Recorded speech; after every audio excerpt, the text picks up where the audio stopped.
Even though when I look back I didn't finish the race, I'm so proud of what I did because I didn't have to go back out that 8th lap, and it hurt, and I did not feel good.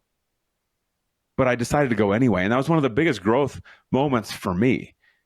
It's just going out there and... Welcome to the Matt Phillips Podcast. I am Matt Phillips, your sales leadership coach, mental toughness expert, and founder of Matt Phillips Coaching. Well, welcome to today's podcast episodes. It is Matt, and today I want to tell you a little story about one of my biggest failures and what I learned from it and how I actually implemented something new based on those learnings from this failure. And I love telling a story. Maybe you shouldn't love telling a story about failure. I don't know, but I do. And I often tell this in speeches that I give and in coaching sessions because I think it's pretty funny, first of all. But for me, it was one of the biggest growth opportunities that I've had and some things that I realized as well. So this entire story revolves around an introduction to an event, a racing event that one of my friends named Kevin Remsen introduced me to. And I hope Kevin is actually listening to this because he loves to hear the story and to relive this with me. But Kevin, I've known him for a long time. We actually met at a CrossFit gym years and years ago, and we just hit it off right away, right? We'd have very similar mentality. We're business people, love growing teams, developing ourselves, all these really cool things. And we hit it off. And, Kevin will often challenge me in different ways, right? It's like with CrossFit and working out, it's like, how do we do this differently? Not, to make it a little more challenging and difficult. And he's always doing some sort of race. I mean, he's done the Leadville 100. If you don't know what that is, look it up. It's, I think, arguably one of the toughest, if not the toughest race running here in the United States and maybe world. I don't know. I checked that fact for me. I don't know if that's true or not, but that's just my perception of it. It seems brutal to run that far on just your own two legs, but I wasn't really built to run. So, but anyway, point being, Kevin's always doing these different challenges and things like that. And he called me one day and he said, "Hey, do you want to do an ultra marathon with me?" And again, to give you perspective, like I played baseball, right? And, we run 90 feet at a time. And maybe if we have a double, we're running 180 feet. I wasn't that fast. So that didn't happen very much for me. So I'm like, an ultra marathon? I'm like, how long? And he goes, 50K. That's like 32 miles, right? And I'm like, so I kind of started laughing on the phone. I'm like, yeah, whatever, Kevin. I'm like, I play baseball. I don't do that sort of thing. He says, no. He goes, listen, this one is really unique. It's set up in a really cool way. I think you're going to actually like it. I'm like, okay. He said, so it's in the mountains in Colorado Springs, beautiful setting. It'll probably be a beautiful day. And the way this is set up is we do 10 loops of 5K each, right? So a 3.2 mile loop, and we do it 10 times. And I was like, 10 times in a row. It's like running in a circle. And he goes, no. He goes, the way they've set it up is they hit the gun and you have an hour to make it around the loop. And then if you get back in, say, 30 minutes, you get to rest and hang out and, for the next 30 minutes till they shoot the gun and everybody starts the next lap together. So yeah, it's like a 10-hour race, but, we'll probably finish in a decent amount of time each lap and be able to talk, just hang out and talk life and all that sort of stuff. And I'm like, oh, okay, that kind of sounds kind of cool, right? To be able to talk life and all this stuff. I'm like, sure, I'll do it. So he sends me the link and sign up for it and, start preparing a little bit for it. And so fast forward to race day, right? And when you think about it, like a 50K race, even if you're doing a 5-kilometer loop and then you have a break, I mean, that's a lot of time on your feet, right? 10 hours that you're kind of out there. And yeah, you might be sitting for some of it, I guess, but that aside. So we come to race day and we drive down to Colorado Springs and it's a gorgeous day. It's like 70 degrees, sunny. We're literally running on this mountain. I mean, it was an incredible backdrop. So I'm pretty excited for this thing. And I don't know, there's 40, 50 people at this race. So we start off early in the morning and they shoot the gun and off we go. And, we're just enjoying things. I'm taking it all in. I mean, there's flowers and, deer running over the trail. And I mean, it was just like gorgeous as you're running this thing. And we go around that first 5K loop and get back and go back to the car and kind of hang out a little bit. And we finished the first lap, I think, in like 37 minutes, something like that. So we're pacing ourselves, right? As Kevin always said, he's like, Matt, don't go out too fast. It's a marathon, not a sprint. Haha, ultra marathon. So terrible joke right there. So yeah, we go out for that first loop hanging out. And then, the next one we finished like a couple minutes, later, 38 minutes. And then about 40 minutes and 42 minutes. And we finished that fifth one about 42. We're staying pretty consistent throughout. And I remember the sixth lap, we went out and we finished in about 43 minutes or so. And I went back to the car.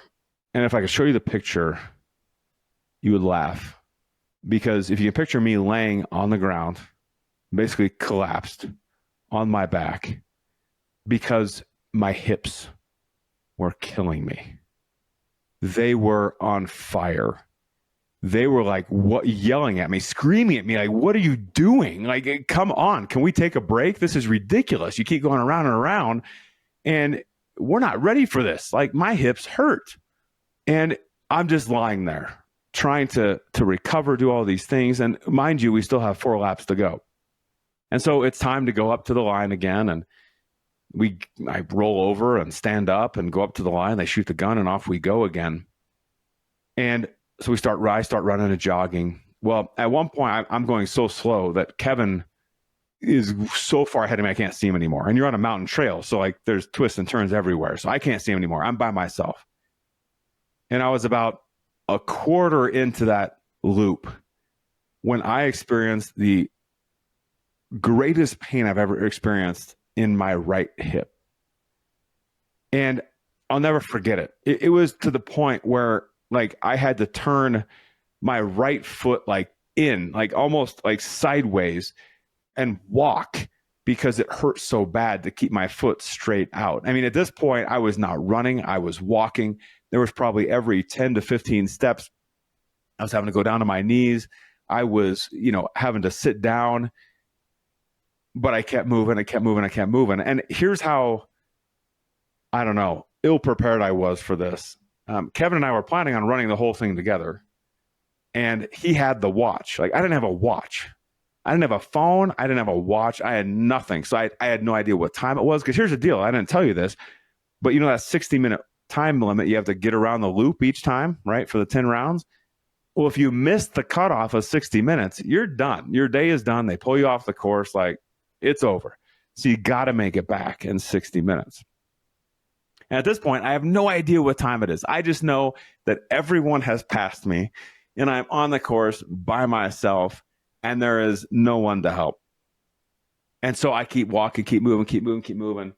And I'm starting to think to myself, like, there is no way I'm going to make it back in time to meet the deadline for this lap number 7. There's no possible way. And I just keep walking. And there's this one point in the course where you come around this corner, and it's the first time you can see the finish line, which is also the start line. And I hear over the loudspeaker, like, 3 minutes left. And I'm like, holy moly, like, I'm actually going to make it. I'm going to be able to finish this. And I keep walking and tell you, everyone is lined up, ready to go out for the next lap. And here I'm coming, trying to finish the lap. And so I walk up. And I got to tell you, there's different points in your life where you have this sense of like everyone's looking at you.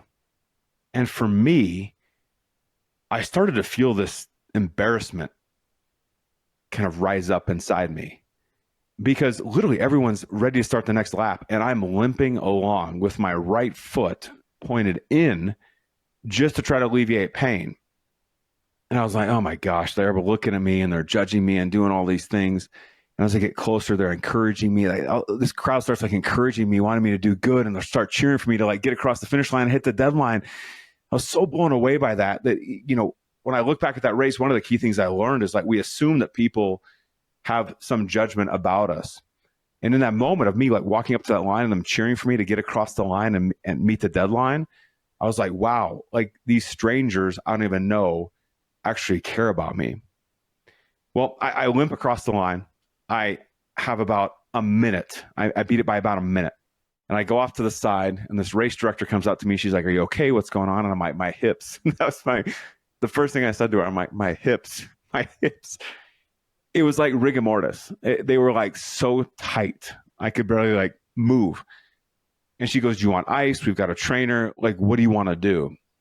And I look over, and there's Kevin standing in line, ready to go out for the next lap. And I've known him for a number of years at this point. And I was far enough away where I couldn't talk to him. And what he does, he takes his pointer finger and he points up the trail. And what he's asking me, just by pointing up, what he's asking me is like, "Are you going or not?" And then I hear 3, 2, 1, and the gun goes off. And there they go. And Kevin goes right by me. I wanted to take a quick break from the podcast to invite you to something very special that we're up to at Matt Phillips Coaching. It's what we call the High Performance Leadership Program. Now, we know that leading people can be challenging. It also can be extremely rewarding. And one thing that I found as you progress in leadership and want to take that next level, get that promotion, continue to move up the ladder, is you have to continually invest in yourself. And you have to set yourselves apart from other people. And you have to continue to not only grow as a leader, but you have to grow your mental toughness, your mindset, because that is the one true differentiator. That's exactly why we built the High Performance Leadership Program, to come alongside you on a monthly basis, to give you the tools, training, and resources, and coaching with me to help you elevate your performance. So I invite you to head over to mattphillipscoaching.com/membership and join us today in the High Performance Leadership Program. Let's make your dreams and your career and your business a reality. And it was at that point I had a choice to make. I go or I stay. And I said, and I won't say it on the podcast to keep it clean, but in my mind I said, F it. And I went back out again for lap number 8. And here's reality. When I made that decision, I knew there was no way that I was making it back for lap number 8. No way that I was going to make it happen. But something inside me told me I needed to go. And I needed to suck it up, and I needed to tough it out. I needed to somehow make it around this last loop, because this was it. Like, there was no way I was making it back in 60 minutes. I'm limping. I can barely walk. So I kind of put on a smiling face, because there's this, the first part is where all the people are who are cheering people on. So I'm smiling, like, kind of limping still, but, trying to make a good go of it to get past that crowd. And then all of a sudden you're by yourself on this mountain trail. There were so many times in lap number 8 where I wanted to quit. There was one part where you can see the parking lot, and you could go down this like ditch and then come up the other side. And I thought to myself, man, if I just ditch it now, right? Pardon the pun, but like go down this ditch and go out to the parking lot, no one will ever know. But I'd tell myself, I got to keep going. I got to keep going. I got to prove something to myself. And I kept limping along, and every 15 steps I'd have to sit down or go to my knees. But I just kept going. There was one point where I was laughing with myself that on the trail there was horse manure, and I had this thought pop in my head. I'm like, is there a horse that's going to come by maybe? And I can ask for a ride back to the starting line and be done with this ridiculousness. But no horse came by, and I just kept going and going. Well, lo and behold, I turned that one part of the race where you can see that finish line and the starting line, and there's nobody there. And that's because I'd clearly missed the 60-minute cutoff, and they'd already released them for the next lap. And I remember thinking to myself, like, I'm so embarrassed about this, and like, what are people going to think when I get to the finish line? And here's the funny thing: as I limped up and I crossed that finish line, nobody was there. Like, not one person was there. They were either all running or back in their cars doing something else. And so this made up like embarrassment story I was telling myself wasn't even real, because nobody was there to even be embarrassed for me or embarrassed with me. I walked back to the car and I took off my shoes. And I walked over and they had the keg tapped already. So I grabbed the beer and ended up those next 2 laps just cheering on Kevin to make sure that he finished. And I look back at that, and that moment of like being 2 laps short. I mean, I failed the race, right? I failed it. I did not complete it. I did not accomplish the mission. I did not achieve my goal. But that was probably one of the proudest moments I've had for myself, because there were so many moments when I wanted to quit and give up and ditch and somehow cover up that, I made it somehow, even though I never made it, and I didn't want people to see it. But I decided to face the fear anyway and keep walking and keep running to the best that I could. And so even though when I look back I didn't finish the race, I'm so proud of what I did, because I didn't have to go back out that 8th lap, and it hurt and I did not feel good, but I decided to go anyway. And that was one of the biggest growth moments for me. It's just going out there and achieving something, even though I failed at the grander thing. And so I wanted to share that story with you, because I think sometimes, I don't know, we think things are all easy and hunky-dory and nothing ever goes wrong. And when we look at certain people, and that's not true of me. It's not true of anyone I've ever talked to in my entire life. We all go through things. We're all struggling with things personally and professionally. And I believe it's how we choose to look at it, and how we choose to look at, what did I learn through this opportunity? And it was interesting as I reflected. I actually got up the next morning. I was so sore, but I got up the next morning, I went to a coffee shop, and I decided to reflect. And I wanted to reflect on, what did I learn about myself? Good and bad. What did I learn from going through this experience? And here's a couple things that I wrote down. The first thing that I wrote down was that I was not physically prepared for this. I was not physically prepared. Here's the reality. I did not train enough for that event. That is the truth. That is the facts of the situation. I did not train enough. Why? Because I thought I could mentally just work through it and suck it up and get it done, but I was not physically prepared. Here's the other reality. I had no idea it was coming. I was not mentally prepared for that. I had no idea, in reality, what I was getting myself into. I wasn't mentally ready for it. Here's another thing I wrote down. I wrote this comment of, it's hard to expect a great result if you don't prepare. It's hard to expect a great result if you don't prepare. It's going back to that physical and mental preparation. But here's the last thing I wrote down. I am a better man for having done that race, for having faced my fears, and having overcome the pain associated with that event. You see, the reality is I was better for it, better for putting myself out there, better for signing up for that race, better for showing up to fighting through lap after lap after lap, even though I didn't finish all 10 laps. I'm a better businessman, I'm a better husband, I'm a better father for having done that. That is the truth as well. That's the reality. Can I learn something from it? Absolutely. So for me, we have these experiences in life, and I'm sure you have stories as well you've told, not necessarily of a race or something you went through. We have stories of things that you've overcome, and sometimes you're successful, sometimes you fail, but we always learn and build upon that each and every time if we choose to look at it that way, because that's the way I choose to look at it. What am I learning from this, and how do I leverage it the next time? It was one of the most impactful times of my life. And, the last thing I'll say about this is then, when we're faced with these learning moments, it's like, what do we do with it? What do we do with it? And because I was a little bugged by it not finishing, to be completely honest. I was a little bugged by it.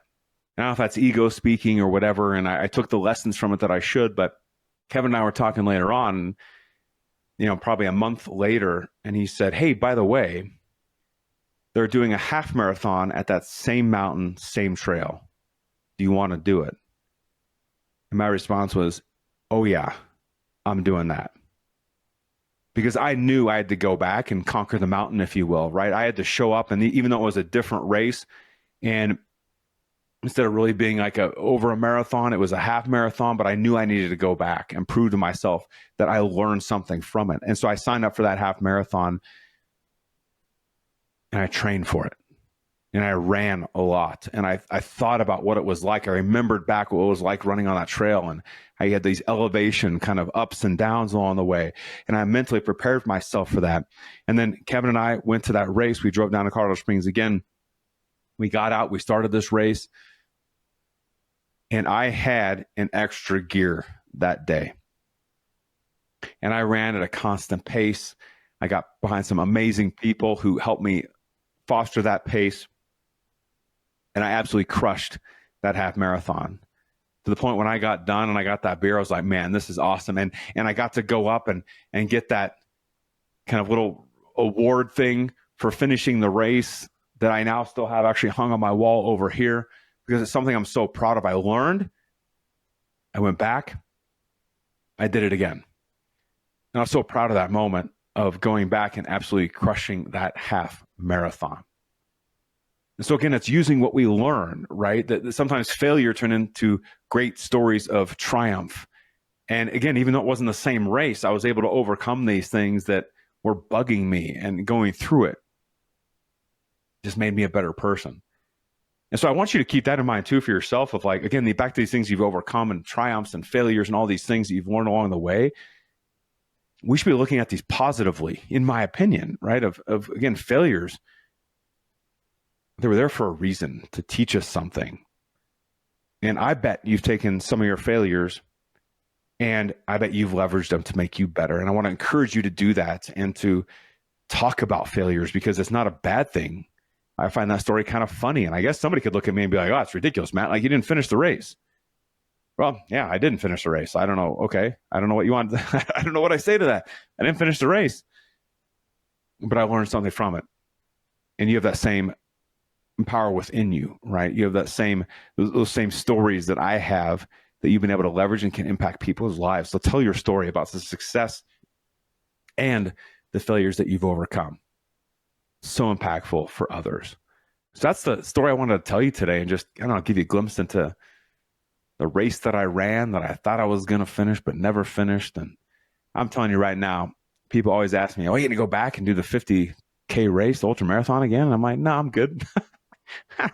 I have no desire to go back and do a 50K race now. It's one of those things I said, I guess I did, or I tried and went back and did a half marathon, but I figured this old baseball player, you know what, I'll stick to a half marathon and call it a day that way and be happy with it. So I hope it gave you a little chuckle, if nothing else today, a little glimpse into the world of Matt Phillips. And I just appreciate you taking the time to be with me on this podcast today and to listen to this, and hope it's something you can leverage going forward. So with that, I appreciate your time. As always, hope you have a great rest of your day, great week. Go crush it. Go make a difference. Be the leader you are meant to be. And we will see you on the next podcast. Thanks, everybody. Thank you for joining us today on the Matt Phillips Podcast. If you are like us, we know that you are here to do great things, to become the sales leader that makes things happen and drives big time sales results. We know you have that big vision, and we are here to help get you where you want to go. We're here to help you develop that unstoppable, rock solid leadership skill set and help you train to master the one true differentiator, mental toughness. We would love to be part of your journey. So if you are ready, head over to mattphillipscoaching.com and check out the ways that we can help. As always, please share this episode and make sure you subscribe by clicking the button below. Thank you again. And now, go crush the day.